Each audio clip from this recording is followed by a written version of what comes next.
I'm Vicki Hogarth, and this is a NewsBreak26 special report. St. Stephen and St. Andrews, New Brunswick are on track to be in the eye of Hurricane Lee this weekend as the storm hits Atlantic Canada. I'm joined by meteorologist Jim Prime from Environment Canada to tell us what we can expect. Thank you so much for joining us today, Jim. Thank you. Can you tell us a little bit about what we can expect as Hurricane Lee moves towards Atlantic Canada and specifically towards Charlotte County, New Brunswick? It appears that we are going to be in the eye of the storm as of the weekend. What, as we look forward, can we expect over the coming days? Yeah, so right now, Lee is still a Category 3 hurricane and still in the tropics. It's been moving very slowly at the beginning of this week, and today is really the day where it's going to start to turn towards the north and come towards the Atlantic Canada region and start to speed up. And right now, the official track has it moving through kind of the western part of the Bay of Fundy, through the middle of New Brunswick, and then out to the Gulf of St. Lawrence. But still, that's around Saturday, still many days away. So that cone of uncertainty widens as we get towards the end of the forecast. And that track really could be through Western Maine. It could be more towards Halifax. And that would change really the forecast for the wind speeds, the wind direction, waves, all of the things that are kind of associated with these tropical systems. So still a lot of uncertainty at this point. We don't really know exact numbers, but just looking at kind of the general pattern in our forecast guidance, it does look like it'll be entering the Gulf of Maine sometime on Friday, moving through the Bay of Fundy towards kind of late in the day Saturday, and then moving through New Brunswick into the Gulf of St. Lawrence into Sunday. What are the range of weather we can expect in terms of rainfall, wind levels? Yeah, right now we don't have any of the official bulletins from the Canadian Hurricane Center because it is a little bit too early for it. But what we do know with these systems is that we usually get the strongest winds to the east part of the storm and the most rain to the west. And that's why it's really important to know what that exact track is. If it's moving to the west of the St. Andrews, kind of the southern New Brunswick region, then we will be into the stronger winds. If it gets again to more towards the Nova Scotia area and it moves to our east, then we'll be in the heavier rain. And with this system, it's been very intense. It did reach Category 5 when it was moving through the tropics. As it's moving north, it's accelerating, but it's also going through a region of less favorable conditions. So we have two things that are happening. One is that it's going to be moving over colder water, and the other is that it's getting into an area of stronger wind shear, and that's just really a change of wind speed as you change in height. So those are not good conditions for a hurricane to kind of sustain itself, and so we're going to see it weaken as it's getting into the Gulf of Maine and into the Bay of Fundy. So at this point, we're thinking it probably will be post-tropical by the time that it reaches New Brunswick. But as it's moving through those waters, it might be a really low hurricane, maybe a Category 1, or even just transitioning to that post-tropical cyclone formation. That doesn't necessarily mean that, oh, we're in the clear and it's post-tropical, so no need to worry. They can still have very strong winds associated with that, and I would expect with the trees in full leaf, very strong winds coming off of the ocean, that we could see some power outages, some tree damage, especially along the southern coast of New Brunswick, Bay of Fundy, and the eastern part of Nova Scotia along the coast. But at this point, again, we can't have the exact numbers. It's really just too soon. Mm-hmm. And when you are located right on the coast, St. Andrews, for instance, we're on a peninsula, so water almost all around us.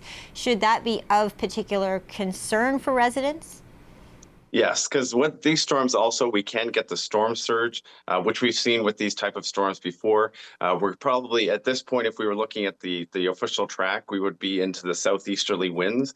So again, moving onshore, you get the storm surge. You can have some high surf and high waves associated with that as well.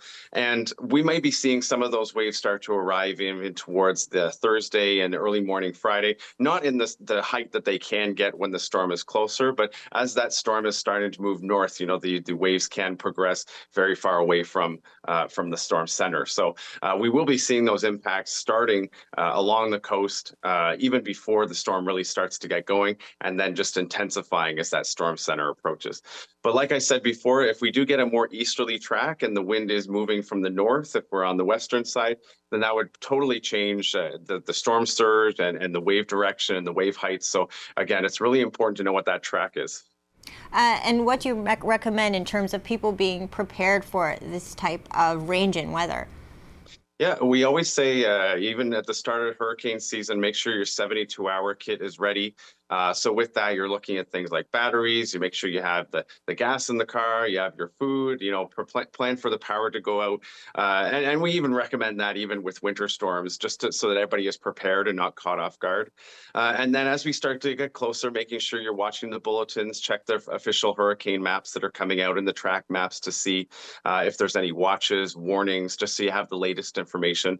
And when we get closer to the storm, just outside, make sure that any loose objects are tied up. You have your patio furniture put away if you need to, your boat tied up, everything prepared for those higher waves, the strong winds, just in case, we do get some of those higher waves before the storm, higher winds before the storm really weakens before it goes over our area. And if this region is in fact in the eye of the storm when it does come to Atlantic Canada, is that of a particular extra concern? What does that mean in terms of if we do stay right on bullseye for the eye of the storm? Yeah, what's really interesting about our region is that we often are transitioning to a post-tropical storm as it's going through the colder water. And again, when it goes over land, because it's just creating so much friction for the air to move, and it doesn't really like that with the storm to be able to sustain itself. So what starts to happen sometimes is we get pockets of stronger winds, we get pockets of heavier rainfall, and it's kind of transitioning as it goes over us. So if we were, say, in the tropics, we would say, oh, we're in the eye, the strongest winds are right around the center. But for us, they're really kind of all towards the eastern part of the storm. So if we are in the center, it's not as similar as it's when it's moving through the tropics. Still, we could see strong winds around it, but the winds could also spread out from that center. And we may be seeing strong winds all through Nova Scotia, all through New Brunswick, and through Maine, just because, again, the storm is going to be transitioning and those winds can spread out before it becomes a regular low pressure system that we would see in our area with a warm front, cold front kind of formation that we normally see. Okay, that's so good to know. And finally, Jim, we're obviously living in a strange time with the Meta News block, so information is obviously key for people right now. Where do you suggest people go if they want up-to-date information on how the storm is changing? Yeah, you can go to the Environment Canada website. We have a whole Canadian hurricane section where you can see the bulletins explaining what we think is going to happen, the track maps, any warnings and watches that would be issued.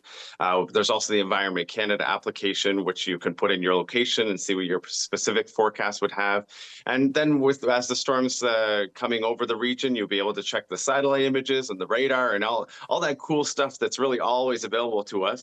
But you may be able to see the storm as it's progressing through and see how it's affecting your region, but also the areas around you as well. Okay, well, thank you so much for your time and for all this information. I appreciate it so much. Thank you. Stay safe. That was meteorologist Jim Prime from Environment Canada. I'm Vicki Hogarth, and this has been a NewsBreak26 special report.